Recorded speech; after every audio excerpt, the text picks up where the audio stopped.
Assalamualaikum Ustaz. Waalaikumsalam warahmatullahi wabarakatuh. Saya mau bertanya bagaimana caranya agar kita bisa terhindar dari zina. Ya, dan apakah kalau saya bertobat dosa zina saya yang lalu bisa diampuni Allah Subhanahu wa taala? Saya senang sekali dengan pertanyaannya.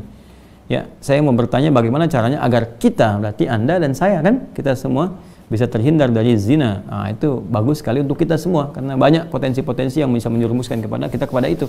Ya, baik misalnya dari zina mata, zina telinga, zina mata melihat hal-hal yang nggak pantas untuk dilihat, ya, kebiasaan-kebiasaan yang buruk, kemudian zina telinga mendengar kalimat-kalimat yang kotor yang mengarahkan pada hasrat seksual pada tempat yang tidak benar, ya, dan perbuatan-perbuatan yang juga sekarang banyak sekali perangkat-perangkatnya. Semoga Allah hindarkan kita dari itu. Termasuk juga iklan-iklan, ya. Saya tuh sering kalau lihat misalnya baca ada komentar tunjukin admin, kan, oh, kenapa Ustaz ini kok ceramah tapi iklannya snack video? Itu kan algoritma YouTube dari kebiasaan Anda aja nih. Jadi kalau Anda kebiasaannya lihat yang begitu atau klik yang begitu, datangnya seperti itu. Tapi kalau Anda kliknya misalnya yang baik-baik, ya, atau iklannya muncul ketika ada, itu kan dari kebiasaan Anda buka kan itu algoritmanya tersusun dengan kebiasaan kita buka laman apa dan sebagainya. Jadi Anda sendiri sebetulnya yang mengkreasikan itu. Jadi mengkoreksi untuk membuka sesuatu itu yang benar sehingga nggak datang iklan-iklan yang nggak diharapkan, gitu kan? Baik. Lalu apakah kalau ada ini si fulan atau fulan yang bertobat dosa zina yang lalu bisa diampuni? Insya Allah. Bahkan jelas ayatnya. Quran surah ke-39, ya, Az-Zumar ayat 53. Dan ini kan turun ketika ada seorang ingin bertobat dari dosanya. Ya, dan ini dosa besar gitu kan. Bahkan ada ayat menyebutkan dari zina. Ya, apa yang disampaikan Allah di sini? Qul ya ibadiyalladzina asrafu ala anfusihim la taqnatu mir rahmatillah. Ya, innallaha yaghfiru dzunuba jami'a. Ya, wahai hamba-hambaku, masih disebut hamba, dianggap hamba, diaku hamba oleh Allah Subhanahu wa taala. Ya, kata Allah, "Hei hamba-hambaku," katakan Muhammad SAW kepada hamba-hambaku yang israf berlebihan. Jadi israf itu udah standar tertinggi dalam dosa. Ya, jadi ada khata, nanti ada afu pasangannya, ada dzambun, ada ghafir pasangannya. Ghafir Quran surah ke-40 misalnya ayat 3, ghafiridz dzambi wa qabilit taubi. Kemudian ada naik lagi dzunubun, ada ghafar pasangannya seperti surat Nuh ayat 10, faqultu astaghfiru rabbakum innahu kana ghaffar, ada ghafur. Kalau naik lagi dzunubun ma'adzulmi, jadi khata'un, dzambun, dzunubun ma'adzulmi pasangannya ghafur, kemudian israf pasangannya rahim. Ya, israf pasangannya apa? Rahim.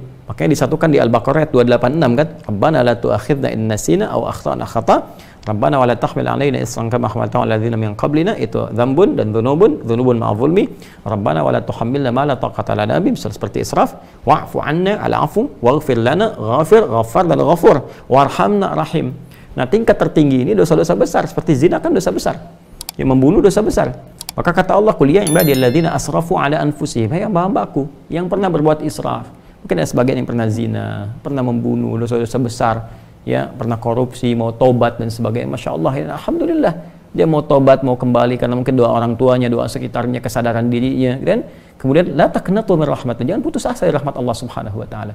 Innallaha yaghfiru dzunuba jami'a. Allah akan mengampuni dosa-dosa itu seluruhnya sepanjang kamu mau tobat. Sepanjang mau tobat. Makanya Allah itu sangat menyukai orang-orang yang tobat dan berusaha kemudian kita mendekat kepada Allah. Dan Allah pun berikan jalan sampai titik terakhir dia, sampai nyawa di kerongkongan. Kan yang paling viral itu kisah Firaun kan? Ya, Firaun, Allah menerapkan keadilan, memberikan contoh kepada kita. Ini Firaun, Firaunnya, ya, yang merasa paling kuasa, hobi bunuh orang dan sebagainya, zalim dia, masih diberikan kesempatan untuk tobat dengan diberikan bimbingan dari dua nabi. Kurang apa coba Musa dengan Harun? Ya, diutus untuk Firaun.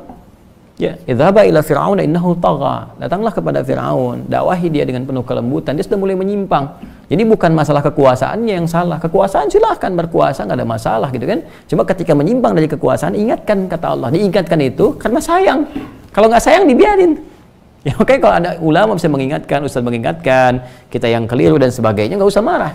Kan, kalau kebaikan kita terima dengan cara yang baik dan mengingatkan pula dengan cara yang baik, karena kalimat Qur'annya faqul lahu qawlan layyina, katakan dengan cara yang lembut, ya, supaya dengan kelembutan itu la'allahu yatadzakkaru aw yakhsha, mungkin dengan kelembutan itu dia sadar, ya, ingat kembali bahwa keliru, dia khawatir, dia takut dengan Allah Subhanahu wa taala. Jadi Firaun pun dapat diberikan petunjuk oleh Allah dengan dua nabi, bayangkan, cuman dianya yang nggak mau. Ya, begitu nyawa ke kerongkongan baru munculkan daya tawar gitu, itu yang jadi persoalan. Ya, jadi semua punya kesempatan untuk kembali. Makanya saya sering katakan Allah sangat mencintai para pelaku maksiat yang gemar bertobat dibandingkan orang soleh yang tidak pernah merasa salah. Ya, Jadi saya support teman-teman saudaraku ini atau saudariku, ya kembali kepada Allah, ya, dan tutup semua, jangan diungkap kemana-mana. Kalau sudah berdosa, taubat kita kepada Allah, minta maaf kalau terkait dengan hak-hak manusia.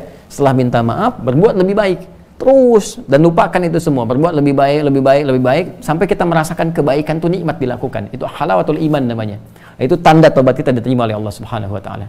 Tanda taubat itu kan ketika kita menyesali, mengakui, menyesali, kemudian ada rasa nggak enak untuk mengerjakan lagi atau bahkan mendengar, ya ini saya nggak mau dengar acara-acara gini, sudah nggak suka dan sebagainya. Terus berganti jadi kebaikan, nonton yang bagus-bagus, bacaan yang baik, enak sholat dan sebagainya. Itu tanda taubat kita diterima oleh Allah Subhanahu wa taala.